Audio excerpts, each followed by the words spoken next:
అందరికీ నమస్కారం. మీరందరూ చూస్తూనే ఉన్నారు, వైసీపీ పార్టీ దేవుణ్ణి కూడా వదలకుండా నీచ రాజకీయాలు చేస్తుంది.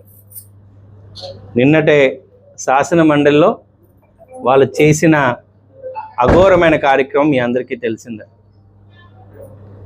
సాక్షాత్తు కలియుగ దైవం ఏడుకొండల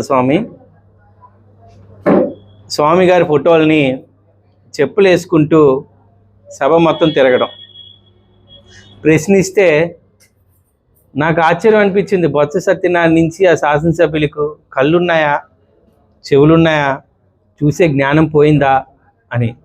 ఒక్కలైనా చెప్పులు వేసుకొని దేవుని పట్టం పట్టుకున్నారా అని చెప్పి తిరిగి మాట్లాడడం, తిరిగి మళ్ళీ ప్రెస్ మీట్లు పెట్టడం. అంటే ప్రజలు ఎర్రవాలనుకుంటున్నారా, లేకపోతే ప్రజలు చూడటం మానేశారు అనుకుంటున్నారా? ఇంత టెక్నాలజీ ఉన్న టైంలో ఎవరిని మభ్యపడదాం అనుకుంటున్నారు? నిజంగా ఒక మాట చెప్తున్నా, జగన్మోహన్ రెడ్డి, మీరు మీ మతాన్ని గౌరవించుకోండి, మీ క్రైస్తవత్వాన్ని, మీ మతాన్ని మీరు గౌరవించండి. అంతేగాని పరమతాలని మాత్రం, అది ముఖ్యంగా హిందూ మతాలని మాత్రం, హిందూ దేవాలయాల పైన జోలికి రావద్దని మరొకసారి చెప్తున్నాను. ఇది హిందువుల మనోభావాలతో ఆడుకోవద్దు.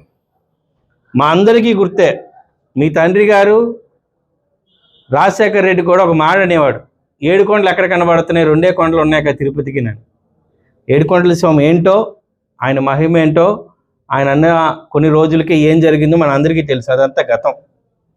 ఆ టైంలో మీ తండ్రి గారు ఉండేటప్పుడు తిరుమలలో అన్యమత ప్రచారాలు ఎక్కువైపోయాయి. అప్పుడు భూమా కరుణాకర్ రెడ్డి కానీ ఎవరైతే మీ చుట్టాలు ఉన్నారో వాళ్ళందరూ ఏమేం చేశారు తిరుమలలో, తిరుపతిలో ఇప్పటికీ చెప్తారు. నువ్వు ప్రధానంగా ముఖ్యమంత్రి అయిన తర్వాత ఏం చేసావో తెలుసు. నువ్వు డిక్లరేషన్ కూడా ఇవ్వకోలేకపోయావు తిరుపతిలో వచ్చినప్పుడు. ఆయన డిక్లరేషన్ ఇప్పటికీ ఇవ్వలేని భయం ఆయనకి. 2 పట్టు వస్త్రాలు ఇచ్చేటప్పుడు సతీ సమేతంగా ఎప్పుడు కూడా పట్టు వస్త్రాలు ఇవ్వలేకపోయాడు.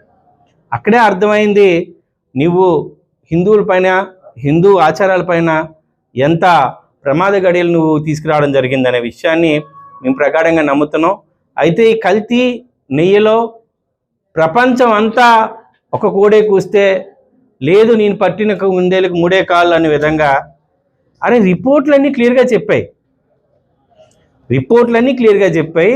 అందులో చుక్క పాలు లేవు, 1 గ్రాము నెయ్యి లేదు, నువ్వు ఎలాగ 1 గ్రాము వెన్న లేదు, నువ్వు ఎలాగ నెయ్యిని తయారు చేసావు, అసలు గేదెలు లేవు, ఆవులు లేవు, అలాంటి డైరీకి పాలు ఎలాగొచ్చాయి, ఆ పాలు నుంచి నెయ్యి ఎలా తీశారు, అసలు ఇంత కెమికల్స్ అన్నీ ఎవరు యాడ్ చేశారు?